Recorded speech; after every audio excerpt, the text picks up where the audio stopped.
Hey everyone, welcome to my channel All Fact Learn. दोस्तों, आज की इस वीडियो में हम बात करने वाले हैं हंटिंगटन डिसीज़ के बारे में, जिसे कि हम हंटिंगटन कोरिया भी कह सकते हैं। हंटिंगटन डिसीज़ जो है यह एक ऑटोसोमल डोमिनेंट जेनेटिक डिसऑर्डर है।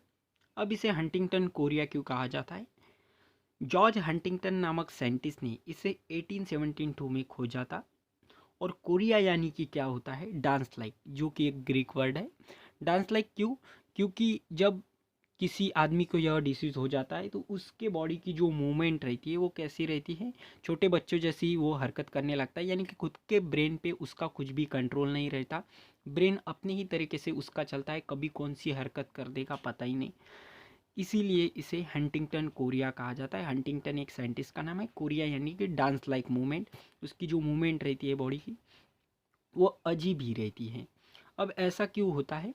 क्योंकि उसका जो ब्रेन रहता है वो फंक्शनलेस हो जाता है, यानी कि उसका खुद का कंट्रोल ही नहीं रहता उस पर। बेसल गैंग्लियन का डिसजनरेशन हो जाता है, मोटर न्यूरॉन जो है उसका भी डिसजनरेशन हो जाता है। तो उसका ब्रेन जो है एक मेंटल आदमी की तरह काम करने लगता है, जिसे कि हम मेंटल भी कह सकते हैं।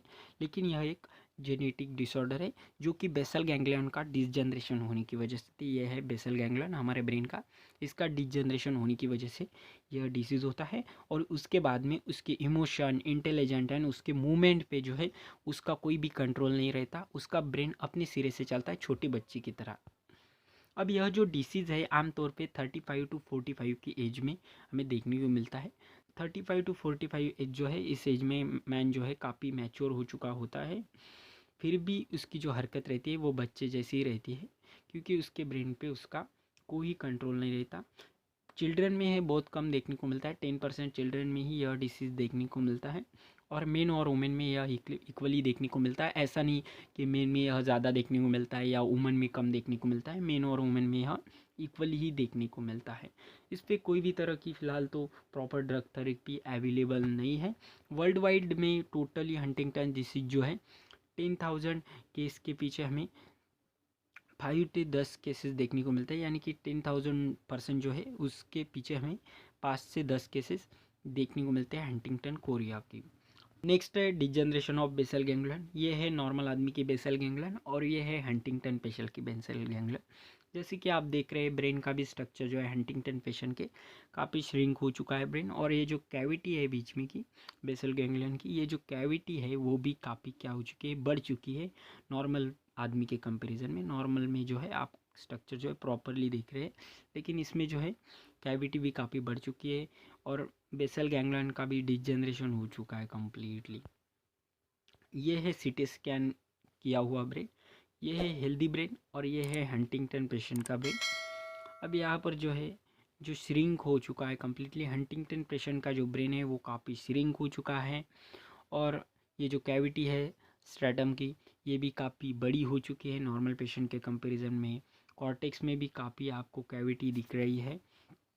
और यहाँ पर जो है एक्चुअल जो ब्रेन में का वेट रहता है हेल्दी पर्सन के, उसके कंपैरिजन में जो हंटिंगटन पेशेंट का जो ब्रेन का वेट रहता है वो 30% कम रहता है, यानी कि वेट लॉस भी होता है यहाँ पर ब्रेन का।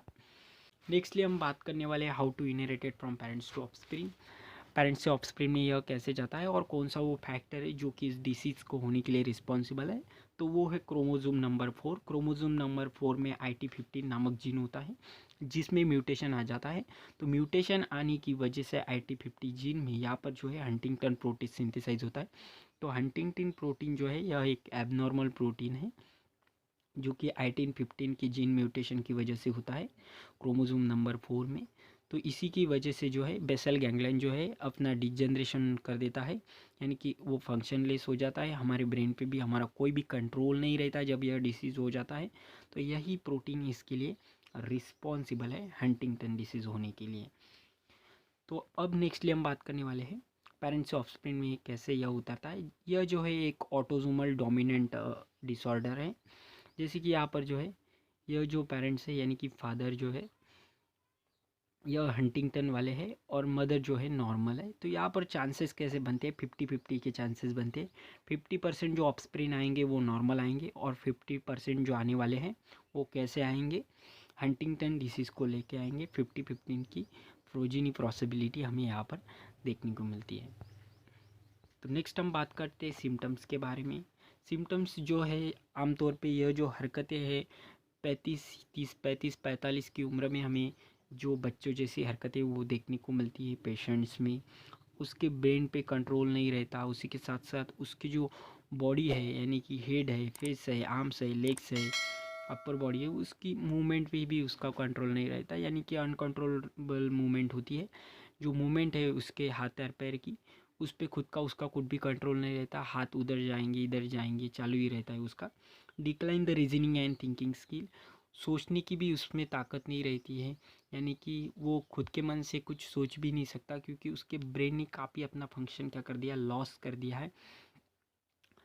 उसकी जो मेमोरी पावर है वो भी काफ़ी इसकी वजह से क्या हो जाती है, लॉस हो जाती है। कंसंट्रेशन भी नहीं कर पाता, किसी बात पे फोकस नहीं कर पाता।